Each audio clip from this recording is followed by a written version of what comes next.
Welcome to Our Girl Relationships. We talk about the problems people face in their day-to-day lives. Let's start with the video.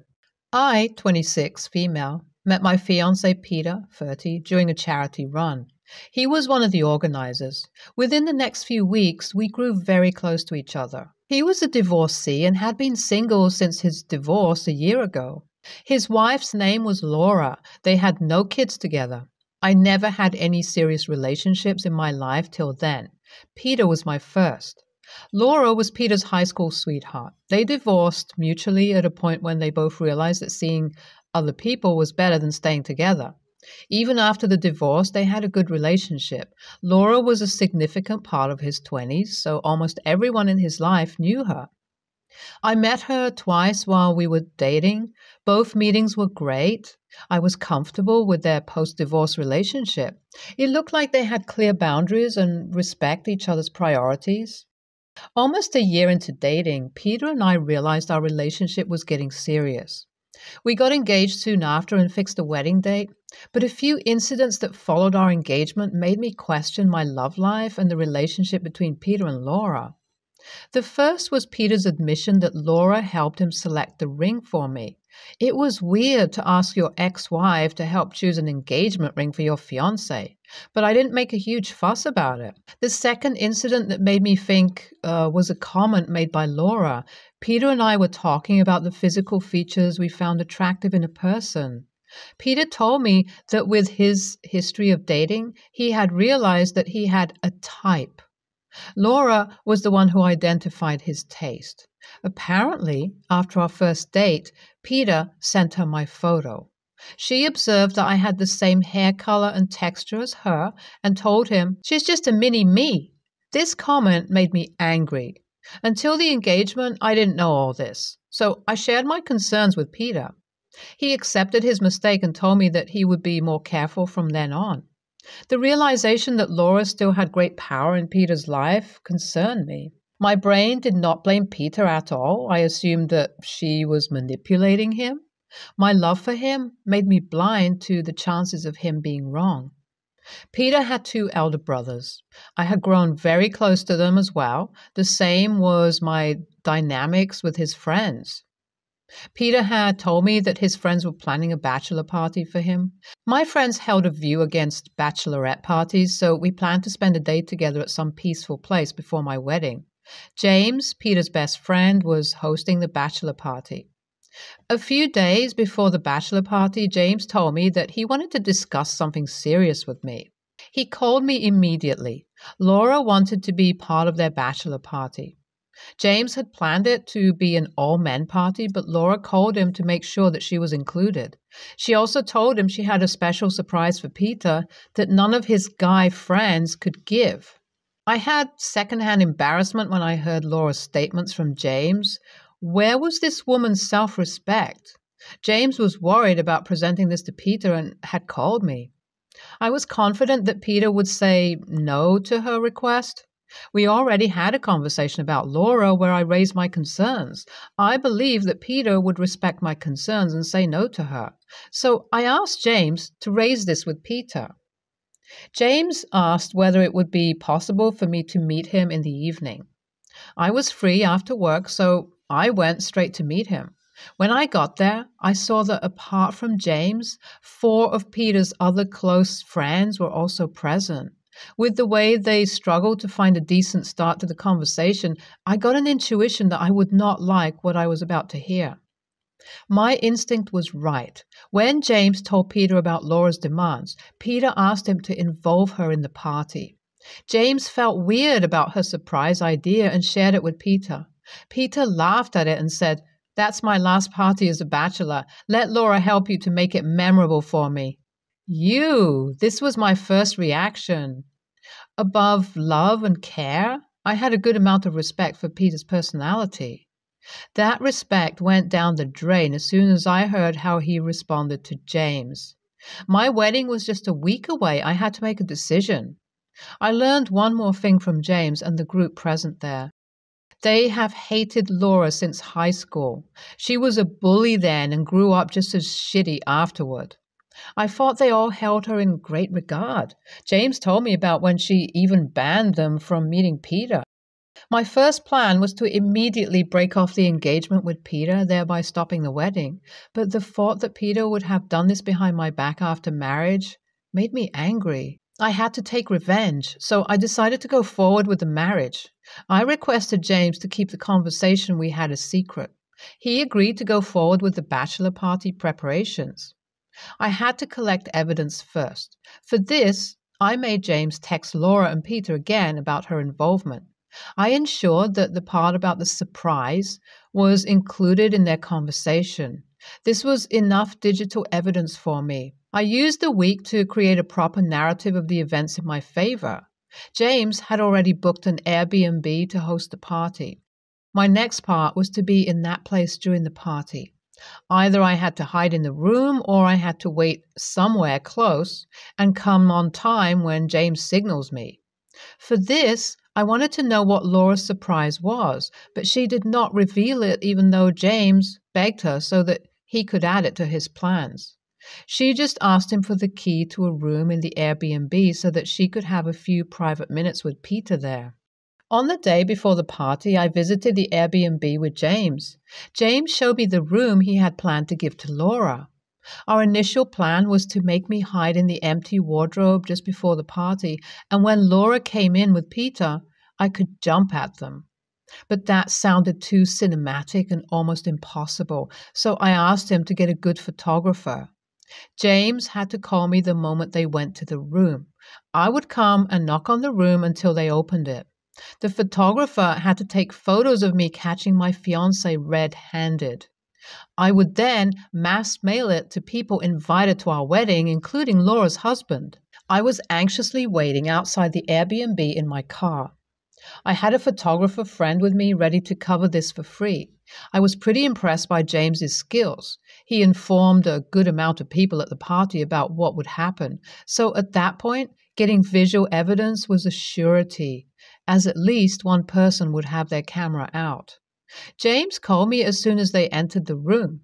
I waited for a few more minutes and then walked in. Few people had already passed out by then. Around 10 people were in the main room drinking. I went straight to the room and got into a fist fight with the door. I knocked non-stop. After a minute, Peter came to the door and opened it. He kept the door half open and peeped his head outside, thinking it was Peter. I slapped his face and pushed the door open. Laura was on the bed. Her hair was messy, and it looked like she had just gotten dressed. The photographer immediately took a few photos of the three of us, but I was not ready to leave it at that. I asked her what her surprise was. By this time, there was a small crowd outside the room. There was a look of disgust on the face of most people. I asked Laura what her surprise was. She hesitated initially, but when I threatened her with the photos, she started talking. I wanted the whole room to listen to her. Peter did not even flick a finger to protect her from me. While Laura was dating Peter, she went away for a few years to complete college. During one of their conversations, Laura told him she tried lap dancing a few times while in college. Ever since then, he had begged her to do it for him. He denied it even while they were married. She wanted to surprise him with a lap dance at his bachelor party. I felt disgusted after hearing this. I took off my ring and placed it on her hand and walked away. I went straight to my parents' home. I didn't shed a single drop of tears. As soon as I got there, I told them what had happened. They consoled me at first, but then said to me that I should have stopped Peter the moment I heard about it. Peter's eldest brother called me. His parents are yet to know about this. He also believes that I took things a bit over the top with the photographer. He's in no way justifying his brother, but he feels like if I hadn't dragged it till the day of the bachelor party, I could have ended the wedding early. Now, most of the wedding is planned and paid for, so there's no option for a refund. Invitees might have already booked tickets. Am I the a-hole for letting my fiancé cheat with his ex-wife so I could collect more evidence against him? A day has passed. Peter called me today and apologized. The condition at his house is pathetic. Both his brothers know about this now. They have stopped talking to him, but he has asked not to share it with his parents. He agreed that my decision to break off the engagement was right. Then he asked me to erase all the digital evidence. I agreed to his request and cut the call. Laura also sent a long apology text, but she had one request.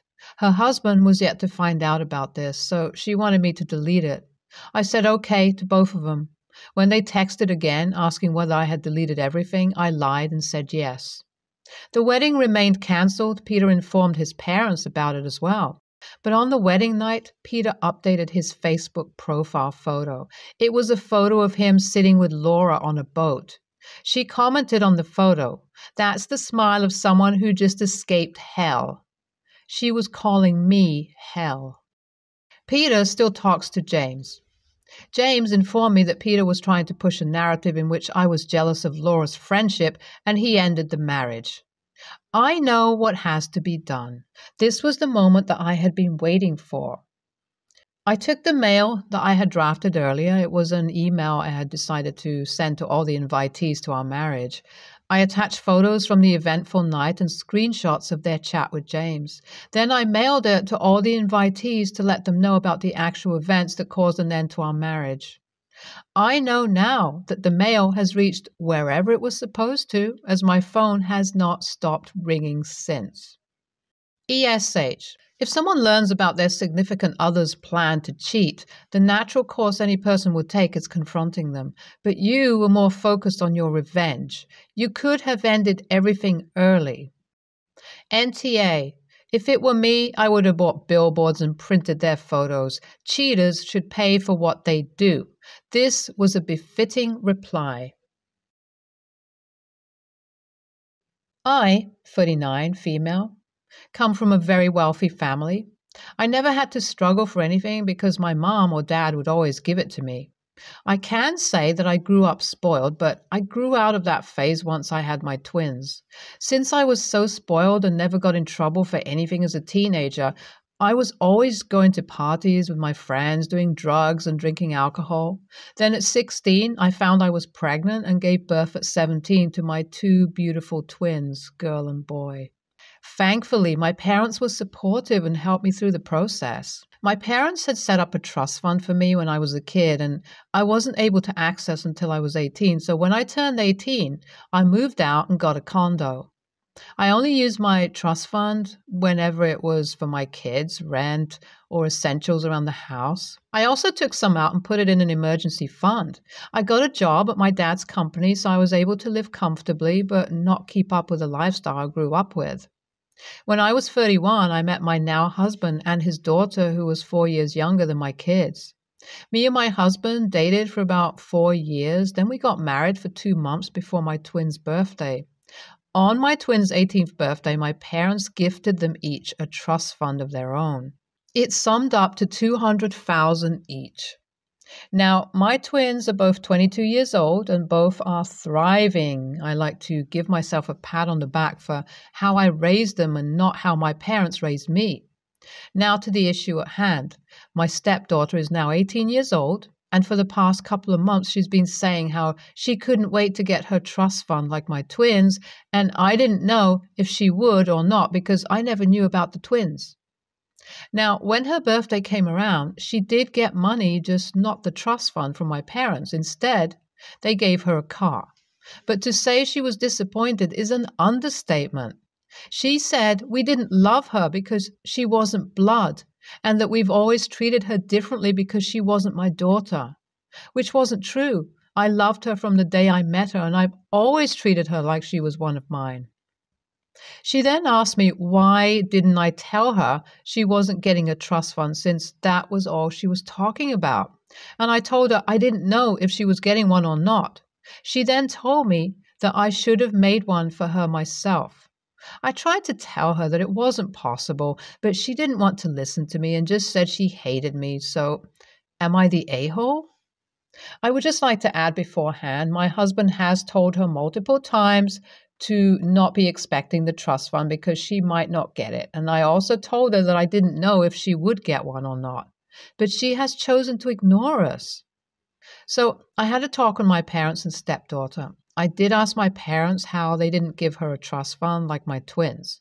They said that since they don't know SD that well, that they felt like a trust fund was too personal because they didn't have that grandparent-grandchild relationship, which is understandable. My parents rarely got to see SD because she just moved in with me and my husband when we got married, and my mom and dad like to travel a lot, so they really only got to see her on holidays and birthdays. That's why they got her a car because it's not that big of a present because her last car was wrecked up pretty bad. I also apologized to her for not just telling her that she wasn't getting a trust fund and letting her get her hopes up, but I did explain to her that she shouldn't just expect something just because someone else got it, especially something as personal as a trust fund. She apologized for how she reacted and thanked my parents for the car, but I think she's still disappointed. So I plan to take her out of the country for a birthday trip with my husband and the twins. Also, for anyone wondering, the car she got was a 2023 BMW 5 Series.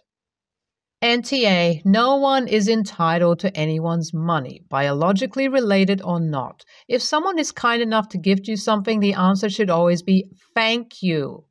Never, I expected more. This is basic human. She needs a harsh reality check. Honestly, the fact that she's so entitled, making this level of a tantrum and reacting with, I hate you comments, makes me think that not getting a trust fund is in her benefit. With that maturity level, how is she going to handle coming into that amount of money? She needs to learn to be grateful and appreciative.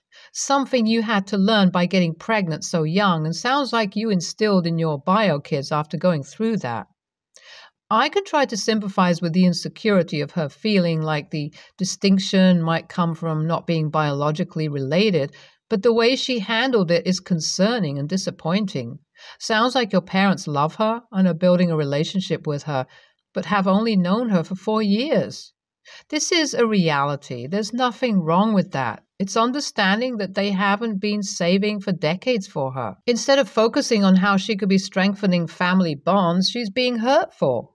If she's worried about money for school or whatnot, I'm sure she could come up to you and your husband, even if your parents set up specific loans, requests, etc. The key words missing in her are kindness, maturity, and gratefulness. I'm 33, female, husband 46, male, and I have been married for almost a year, and he has 2 sons from his previous marriage, 13 male and 11 male. The other day, he took my son, 12 male, with them to the birthday of a friend of his kids. They were just going to be outside for a few hours and play American football. My son has no interest in playing football, but he says he likes being in places where there are a lot of tall boys because he thinks being short is funny. So when my husband told him a lot of the boys in the party were going to be tall, he wanted to go, but he didn't play football with them, just watched from outside. After the game, he was eating burgers with the other boys, and this is when the issue started. My husband and the other adults were on another table, so they didn't really hear what happened at first.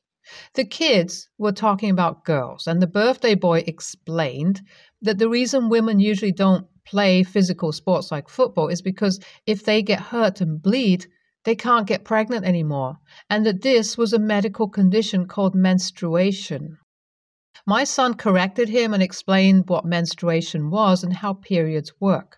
The issue is that the boy then went crying to his father, saying my son made him feel uncomfortable and ruined his birthday. None of the other kids felt offended. It was just him. My husband thinks that even though there is absolutely nothing wrong with my son having knowledge about feminine issues, I should tell him to be more discreet with that information when talking to another boy his age. I don't think he did anything wrong. I would even say he did a good service to those kids, teaching them. I usually never fight with my husband, so the fact that we are now having an interpersonal conflict about this makes me doubt if maybe I am a little in the wrong. Am I the a-hole? NTA, as long as the information your child is delivering is accurate, I don't see any harm. It's much better than leaving them misinformed. It's not like he spontaneously said, let me tell you about how periods work. He heard misinformation and corrected it.